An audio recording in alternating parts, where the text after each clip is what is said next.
guys have to excuse the wind today. So we've got the trailer frames together. I don't know if you guys can see this or not. There's actually holes in these cross members to bolt the two halves together. And then it comes with these brackets here. So if you want to fold it up, like I've said before, it's not going to happen. So I'm going to go ahead and bolt these down tight and make this just one piece. And I haven't tightened anything up because I was afraid I'd make a mistake. Anyway, they're hard to take back off. So I'm going to go ahead and tighten this up and get these two into one here. I'm just using my impact. They're 11/16 bolt with pretty good size bolt.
It's a bit more complicated than I thought it would be. It's not too bad considering the time that we put into it, but it's got a lot of moving parts I think that could be eliminated. It has these tabs on it. Those tabs pretty much just go right where the little knob is on the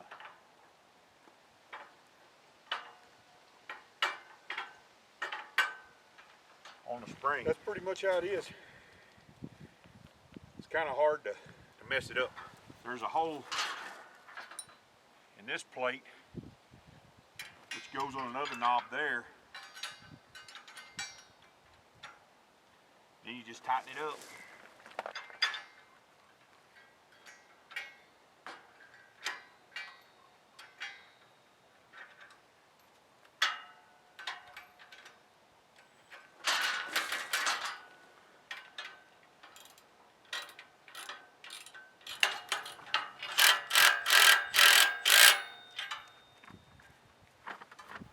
Alright, these wheels and hubs come all pre-assembled and it slides up on here, but and they're greased, but you don't want to take and just put it up on there.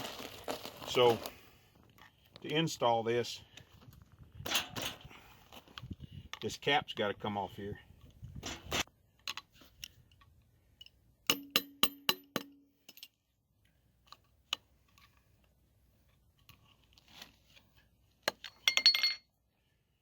So that cap comes off.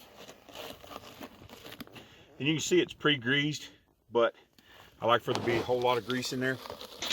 And one of the things, I always try to keep a little bit of axle grease around. This here's a multi-fortified grease, and I'm gonna grease this whole area. This seal, this rubber seal here, there's a rubber seal, I don't know if you can see it or not, goes right up on that lip. And you don't want to throw that rubber seal up on there dry, because first 10 miles it's going to take and burn it up. Once it gets seated on there, the whole thing will spin. But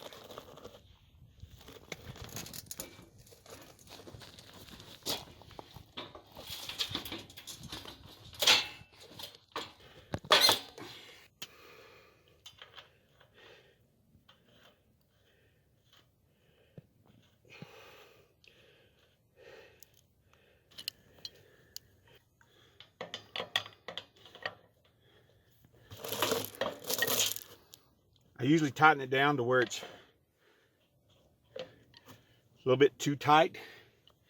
And then I see my hole here.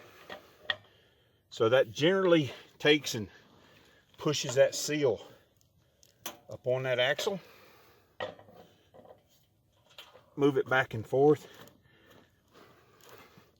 And then I'm gonna loosen it up. What I've got here, there's a hole in this axle for a carter pin. And the carter pin goes right down through there. But I want to make sure that my axle's not too tight, because you can wear out your bearings prematurely if you have them too tight. A lot of people think it's got to be really tight. I want it to roll free, but not have any play. So just drop that in there. Give me a pair of channel locks, bend that around. I'm going to do the same thing to the other side. Then I'll make sure these are tight once we get the trailer up on its right side.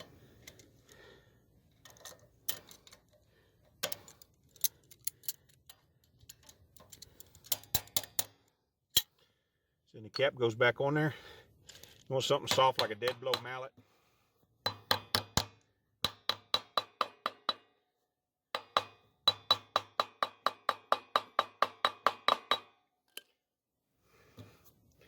There it is. So I got the hitch on it. Sorry about the wind. Got it sitting upright. Starting to look like a trailer. I will tell you, you need to be careful using an impact. I did strip out a couple of nuts, but they have that nylon lock there on them, and I can't get them back off. So hopefully I don't have any issues with it later. These two bolts bolt the hitch onto there, and then down here, if I can get down here and show you, the safety chain goes through that first bolt. No more than you're going to have on it. Should be enough. But it's only supposed to hold 1,195 pounds. We're not going to haul more than 10 bales of hay, maybe 4 or 5 fence posts at a time, light stuff. So this is going to work out really good. It's almost done. Just need a few more little things and be able to pull it down the road. I'm going to see if I can't run these lights. And I'll bring you another video after I get the lights and the bed and the rails on. So thank y'all for stopping by. Hope you enjoyed this little build, and we'll see you down the road.